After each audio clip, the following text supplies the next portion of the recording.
Hujan turun deras malam itu, memecah keheningan di pinggir sungai yang gelap. Suara gemuruh petir sesekali membuat Maya, gadis kecil berusia 9 tahun, terlonjak ketakutan. Tubuhnya menggigil, bukan hanya karena dinginnya malam, tetapi juga karena rasa takut yang menguasai dirinya. Bajunya basah kuyup, dan kakinya terluka akibat perjalanan panjang di tengah hutan. Ia teringat bagaimana tadi sore, orang-orang yang mengaku sebagai penolongnya berhenti di pinggir sungai. Mereka berbicara pelan di antara mereka, sesekali melirik ke arah Maya dengan tatapan dingin. Maya, yang sudah terbiasa ditinggalkan oleh orang-orang dewasa sejak kedua orang tuanya meninggal, merasa ada yang tidak beres. Namun sebelum ia sempat bertanya, salah satu dari mereka memerintahkannya untuk turun dari kereta kuda. "Duduk di sini. Kami akan kembali sebentar lagi," kata salah satu pria itu dengan nada datar, lalu pergi meninggalkan Maya di bawah pohon. Namun, Maya tahu mereka tidak akan kembali. Mereka hanya menjadikannya beban dan sekarang telah membuangnya seperti barang yang tidak berguna.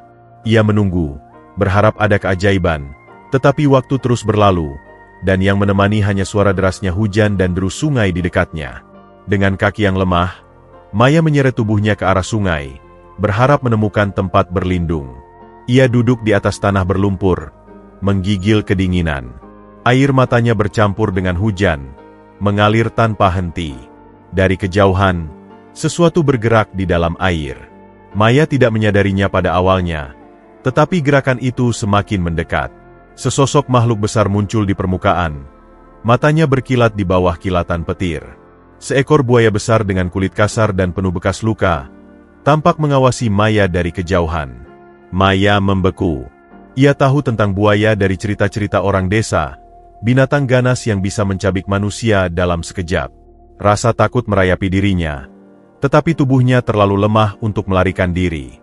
Ia hanya bisa duduk diam, mengira bahwa ajalnya sudah dekat. Namun, yang terjadi justru sebaliknya. Buaya itu mendekat dengan perlahan, seolah ingin memastikan bahwa Maya tidak akan bergerak. Ia berhenti hanya beberapa langkah darinya, lalu menundukkan kepalanya. Mata besar makhluk itu bertemu dengan mata Maya yang penuh ketakutan. Buaya itu mendekat sedikit lagi, lalu menggigit ujung baju Maya dengan lembut.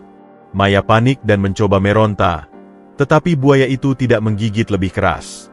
Sebaliknya, ia menarik Maya perlahan ke arah sungai, bukan untuk menenggelamkannya, tetapi membawanya ke tempat yang lebih aman. Maya yang kelelahan akhirnya menyerah. Dalam hati, ia berpikir, mungkin ini memang akhirku. Tapi tidak ada rasa sakit yang datang. Sebaliknya, ia merasa tubuhnya digerakkan dengan hati-hati. Buaya itu membawanya melintasi sungai, hingga ke sebuah gua tersembunyi di balik semak belukar. Gua itu hangat, terlindung dari hujan. Di dalamnya, ada tumpukan dedaunan kering yang tampaknya digunakan sebagai sarang. Buaya itu meletakkan Maya di atas dedaunan tersebut, lalu pergi keluar. Maya tidak tahu apa yang harus ia lakukan. Tubuhnya terlalu lemah untuk melarikan diri, tetapi ia juga tidak mengerti mengapa buaya itu tidak menyerangnya. Dengan tubuh yang menggigil, ia memejamkan mata dan berharap bisa bertahan hingga pagi. Beberapa waktu kemudian, ia mendengar suara gerakan dari pintu gua. Buaya itu kembali, membawa sesuatu di mulutnya, seekor ikan besar. Ia meletakkan ikan itu di depan Maya, lalu berdiam di dekat pintu gua, menjaga agar tidak ada yang masuk. Maya menatap buaya itu dengan bingung. Perlahan, ia mulai menyadari bahwa makhluk besar itu tidak berniat menyakitinya. Dengan hati-hati, ia mengambil ikan tersebut dan mulai memakannya mentah-mentah karena kelaparan. Malam itu, untuk pertama kalinya sejak lama, Maya merasa aman. Di tengah rasa takut dan kesedihan, ia mulai merasakan sesuatu yang tidak pernah ia bayangkan, kehangatan dari sahabat yang tak terduga. Matahari pagi mengintip dari sela dedaunan, menyoroti gua yang kini terasa sedikit lebih hangat. Maya membuka matanya perlahan. Tubuhnya masih terasa lelah, tapi rasa dingin yang menusuk sudah hilang.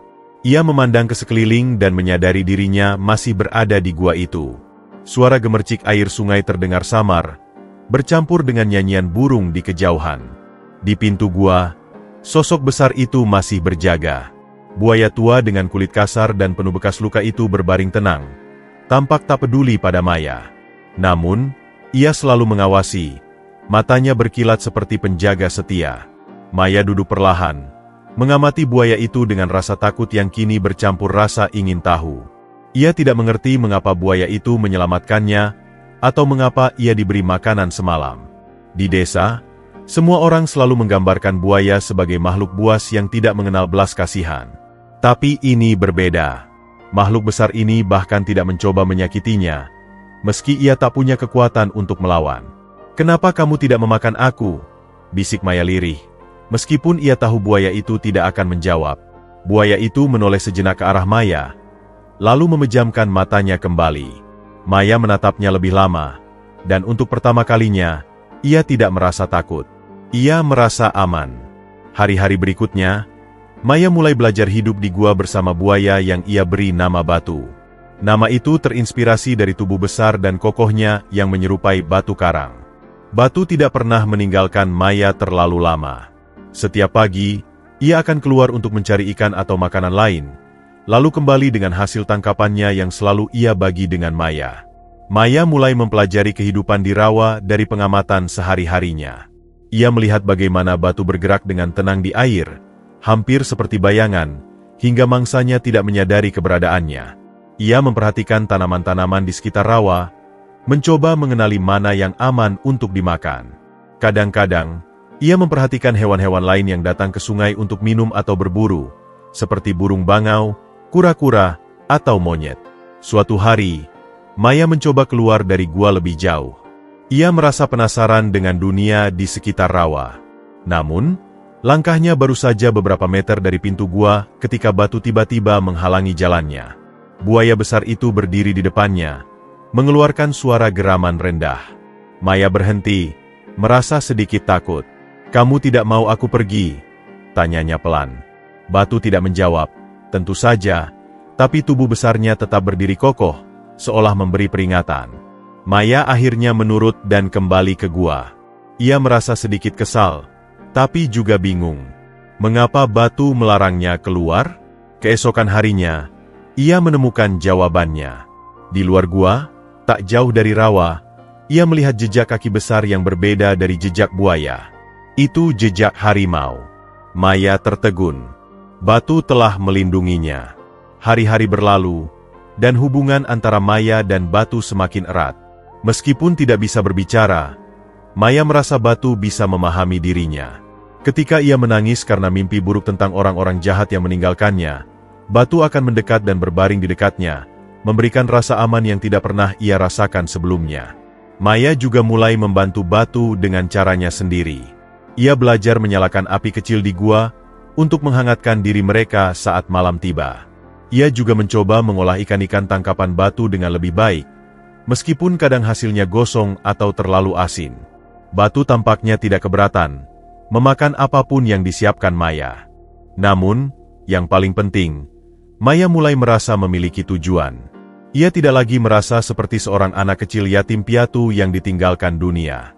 Bersama batu, ia menemukan kekuatan untuk bertahan hidup dan rasa syukur atas setiap hari yang mereka lalui bersama. Suatu pagi, saat Maya duduk di tepi sungai bersama batu, ia memandangi air yang jernih mengalir pelan. Ia menyentuh tangan kecilnya ke permukaan air dan tersenyum. "Aku tidak tahu kenapa kamu menyelamatkanku, Batu," katanya pelan. "Tapi aku bersyukur. Aku tidak tahu bagaimana aku bisa hidup tanpamu." Batu, seperti biasa, hanya berdiam diri. Tapi Maya merasa, di balik keheningan itu, ada ikatan kuat yang tidak bisa diungkapkan dengan kata-kata. Dari seorang gadis kecil yang ditinggalkan di pinggir sungai, Maya kini menjadi bagian dari kehidupan rawa. Bersama batu, ia belajar bahwa bahkan di tempat yang terlihat penuh bahaya, selalu ada harapan dan kasih sayang, meskipun datang dari tempat yang tak terduga. Sungai tempat Maya dan batu tinggal kini mulai berubah. Airnya yang dulu jernih kini semakin keruh, arusnya melemah, dan ikan-ikan yang biasanya melimpah perlahan menghilang. Maya merasakan ada yang tidak beres. Suatu pagi, ketika batu keluar untuk berburu ikan, ia kembali dengan hasil yang lebih sedikit dari biasanya. Maya melihat tubuh besar sahabatnya itu bergerak lebih lamban, seolah lelah. "Kamu juga merasakannya, kan, Batu?" tanya Maya sambil duduk di dekatnya. Batu hanya menatap Maya dengan mata yang tajam namun terlihat murung. Maya memutuskan untuk mencari tahu apa yang terjadi. Dengan hati-hati, ia mulai menjelajahi sungai lebih jauh, meski ia tahu itu berisiko. Batu, meski tampak tidak setuju, tetap mengikutinya dari kejauhan. Semakin jauh mereka pergi, semakin jelas perubahan yang terjadi. Air sungai mulai mengering di beberapa bagian, lumpur dan sampah menumpuk di tepiannya. Maya juga melihat jejak-jejak kaki manusia di sekitar rawa. Saat mereka mendekati hulu sungai, Maya mendengar suara asing, denting logam, deru mesin, dan suara orang-orang berteriak. Ia mengintip dari balik semak-semak dan melihat sesuatu yang membuatnya tercengang. Sebuah bendungan besar sedang dibangun di atas sungai, menghalangi aliran air. Para pekerja sibuk memindahkan tanah, memasang alat berat, dan menebang pohon-pohon besar di sekitar area itu. Maya menggigit bibirnya, marah dan sedih sekaligus. Ia menyadari bahwa bendungan itu adalah penyebab mengeringnya sungai dan hilangnya ikan-ikan yang menjadi makanan batu dan hewan-hewan lain di rawa. Tapi Maya tahu, melawan orang-orang itu bukan hal yang mudah. Ia hanyalah seorang gadis kecil, sementara mereka adalah orang-orang dewasa yang memiliki kekuatan dan alat-alat besar. Maya kembali ke gua dengan hati yang berat. Batu mengikuti di belakangnya, tetap diam seperti biasa. Malam itu, Maya memikirkan apa yang harus ia lakukan. Ia tahu desa di hulu sungai bergantung pada air sungai untuk kehidupan sehari-hari. Jika bendungan itu selesai, bukan hanya rawa yang akan hancur, tapi juga desa. Beberapa hari kemudian, Maya memutuskan untuk pergi ke desa. Ia tahu itu berbahaya. Ia takut orang-orang akan mengenalinya sebagai gadis yang pernah ditinggalkan, dan ia takut mereka akan menyerangnya jika ia berbicara tentang bendungan. Tapi ia tidak punya pilihan lain. Ketika Maya tiba di desa, ia mendapati penduduk dalam keadaan kacau. Sungai yang mengalir melalui desa mulai mengering, menyebabkan sawah-sawah mereka retak dan ternak mereka mati kehausan. Penduduk desa berkumpul di balai desa, saling melemparkan tuduhan tentang penyebab kekeringan. Beberapa orang mulai menyalahkan buaya di sungai. Itu pasti buaya-buaya itu. Mereka membuat aliran sungai terganggu, teriak seorang pria. Sudah saatnya kita memburu mereka dan membersihkan sungai dari ancaman itu. Maya yang mendengar percakapan itu merasa dadanya sesak. Ia ingin berteriak, ingin menjelaskan bahwa buaya tidak bersalah, tapi ia tahu itu tidak akan mudah. Maya akhirnya memberanikan diri melangkah ke tengah kerumunan. Penduduk desa langsung memandangnya dengan bingung. Mereka bertanya-tanya siapa gadis kecil itu dan mengapa ia ada di sana. Aku tahu apa yang terjadi pada sungai ini, kata Maya dengan suara lantang. Ini bukan salah buaya. Sungai mengering karena ada bendungan besar yang dibangun di hulu. Kerumunan terdiam sesaat, lalu salah satu pria bertanya dengan nada sinis. Apa yang kau tahu, anak kecil? Kau hanya membuat cerita. Tidak, aku melihatnya sendiri. Maya bersikeras. Ia menceritakan apa yang ia lihat di hulu sungai. Alat berat, pohon-pohon yang ditebang, dan bendungan besar yang menghalangi aliran air. Jika kalian terus menyalahkan buaya, kalian akan menghancurkan rawa dan merusak ekosistem. Tanpa rawa, desa ini tidak akan bertahan lama. Namun, tidak semua orang percaya padanya. Beberapa orang mengejeknya, sementara yang lain mengabaikannya. Maya merasa putus asa, tapi ia tidak menyerah. Aku bisa membuktikannya, teriak Maya akhirnya. Ikuti aku ke rawa, dan aku akan menunjukkan pada kalian apa yang sebenarnya terjadi. Maya membawa beberapa penduduk desa ke rawa. Dengan hati-hati, ia menunjukkan bagaimana aliran sungai mulai melemah dan bagaimana tumbuhan di sekitar rawa mulai mati. Ia juga menunjukkan jejak-jejak alat berat di hulu. Perlahan, penduduk mulai menyadari bahwa apa yang dikatakan Maya masuk akal. Kepala desa, yang awalnya skeptis, mulai bertanya, kalau begitu, apa yang harus kita lakukan? Maya menghela napas, lalu berkata, kita harus menghentikan pembangunan bendungan itu. Jika tidak, kita akan kehilangan segalanya, ikan, sungai, rawa, dan bahkan desa ini. Penduduk desa akhirnya setuju untuk melawan. Meski takut, mereka mulai menyusun rencana bersama Maya untuk menghadapi perusahaan yang membangun bendungan tersebut. Maya merasa lega. Tapi ia tahu perjuangan mereka baru saja dimulai. Di malam hari, Maya duduk di tepi sungai bersama Batu. Ia memandang sahabatnya itu dengan penuh rasa syukur. "Kamu benar-benar melindungiku, Batu," bisiknya. "Sekarang giliran aku melindungi rumah kita." Maya dan para penduduk desa mulai mempersiapkan diri untuk menghadapi perusahaan besar yang membangun bendungan. Namun, perjuangan itu tidaklah mudah. Mereka tidak memiliki kekuatan, uang, atau pengetahuan tentang hukum yang bisa mereka gunakan untuk menghentikan pembangunan itu. Yang mereka miliki hanyalah keberanian, rasa cinta pada sungai, dan kepercayaan pada Maya. Maya, meskipun masih anak kecil, menjadi jembatan antara desa dan rawa. Ia membawa kepala desa dan beberapa penduduk ke gua tempat ia tinggal bersama Batu. Awalnya, mereka merasa takut ketika melihat buaya besar itu, tetapi Maya meyakinkan mereka bahwa Batu bukanlah ancaman. "Batu telah menyelamatkanku," kata Maya tegas. "Dia adalah bagian dari rawa ini. Jika rawa hancur, dia juga akan hancur. Sama seperti kita." Penduduk desa perlahan mulai mengerti bahwa rawa dan buaya adalah bagian penting dari ekosistem yang menjaga keseimbangan kehidupan mereka. Maya menjelaskan bagaimana buaya membantu mengendalikan populasi hewan-hewan kecil seperti tikus air yang bisa merusak sawah mereka. Ia juga menunjukkan bahwa hilangnya rawa akan menyebabkan banjir di musim hujan karena tidak ada lagi tempat untuk menampung air. Dengan semangat baru, penduduk desa memutuskan untuk mendatangi lokasi bendungan dan berbicara langsung dengan para pekerja dan pemilik proyek.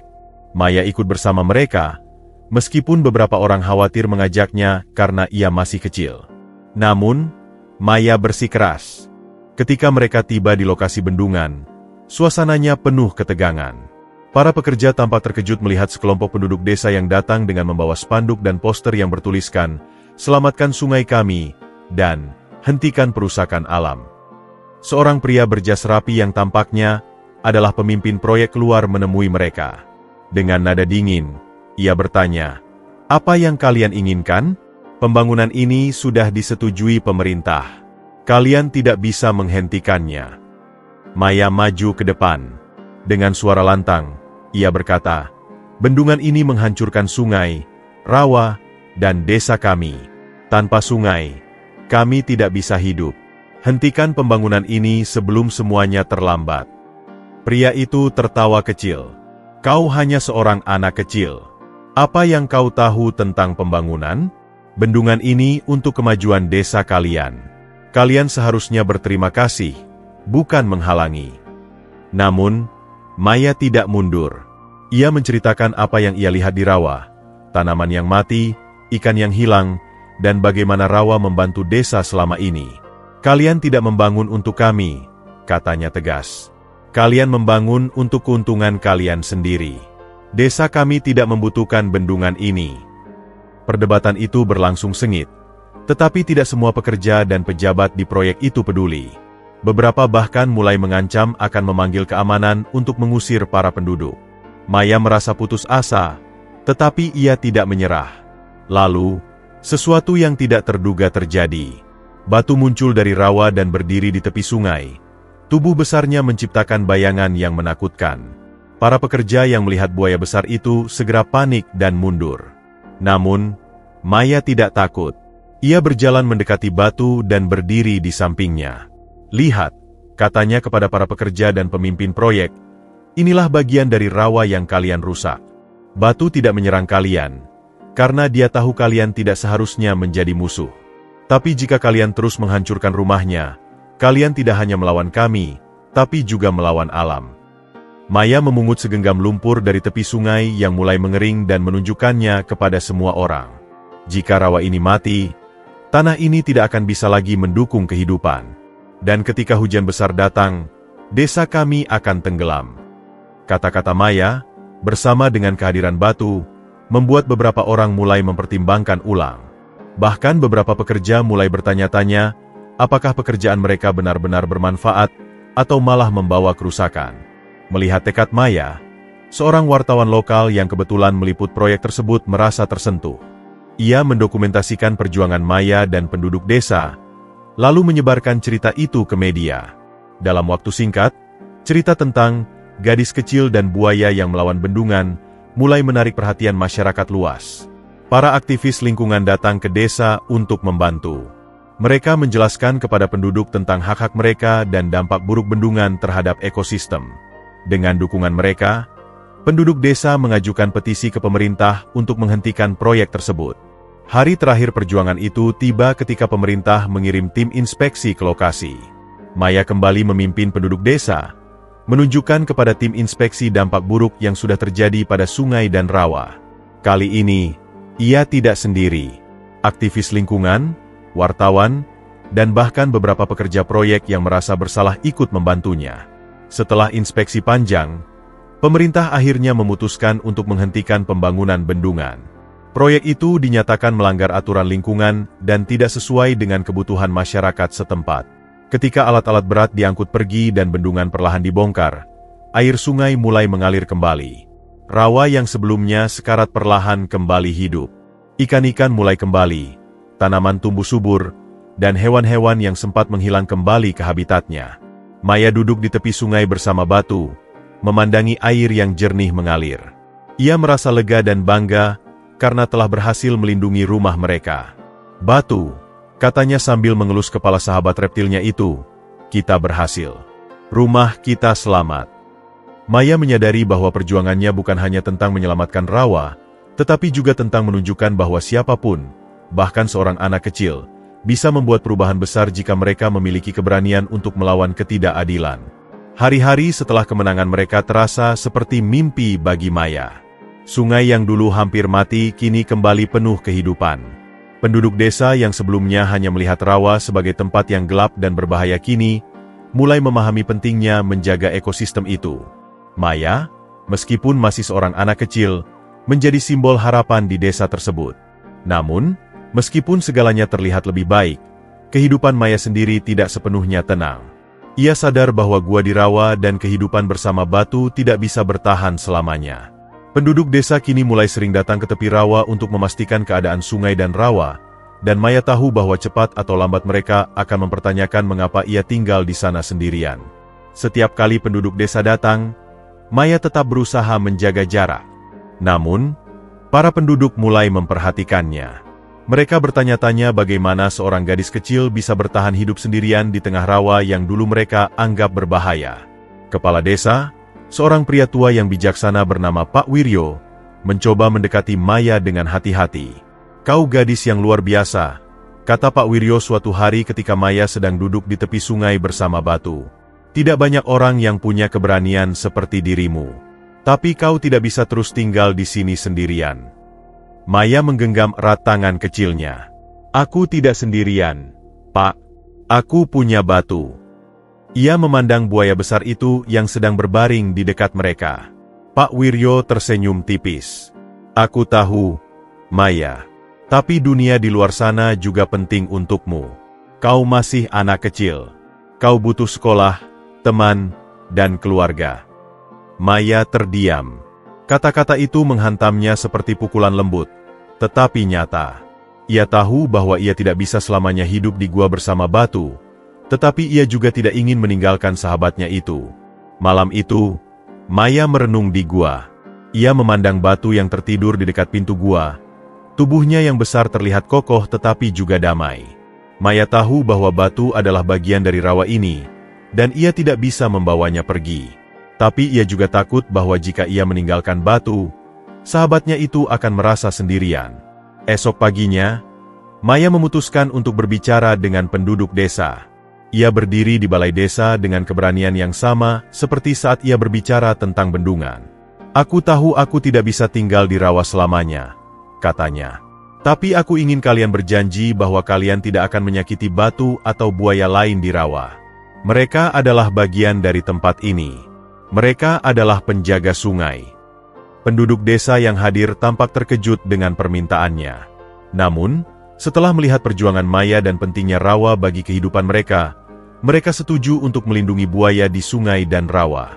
Kami akan menjadikan rawa ini sebagai tempat perlindungan alam, kata Pak Wiryo.